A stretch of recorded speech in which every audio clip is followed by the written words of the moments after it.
Próxima etapa do processo de apuração é a identificação dos pontos-chave. Então, você vai ler aquele relato e você vai entender quem são as pessoas envolvidas, quais são as áreas mencionadas, se tem alguma menção de evidência ou se já tem alguma prova, que são os pontos que vão nortear, vão servir como uma bússola do processo de apuração. Então, ao ler o relato, você vai destacar esses pontos-chave. Então, se a pessoa menciona reuniões de segunda-feira, esse é um ponto-chave.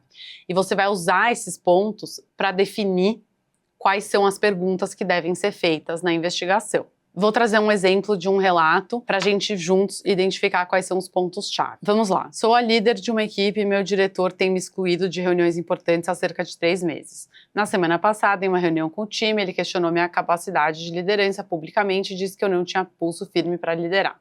Me sinto exausta, desgastada e minha produtividade caiu muito. Estou com medo de não entregar o que ele espera e acabar sendo demitida. Então, quais são os pontos-chave aqui? Primeiro, diretor. A gente já sabe, ela é líder de uma equipe e ela está acusando o diretor da área dela, tá? O tempo, então 3 meses, então a gente sabe que a gente está falando de... A gente vai investigar situações que possam ter ocorrido no espaço de 3 meses, isso é super importante. Daí tem um exemplo de uma reunião na semana passada, então isso também é um outro destaque. E o fato que essas situações aconteceram publicamente, então isso já indica a necessidade de entrevistar outras pessoas que participam de reuniões junto com esse diretor ou essa líder. E aí, exaustão, desgaste, produtividade, então isso são pontos que a gente pode usar para nortear a entrevista quando a gente for investigar, para entender se esse impacto que essa pessoa está sofrendo também pode ser visto em outras pessoas da organização, E aí a gente vai entender o tamanho do problema. Então, resumindo,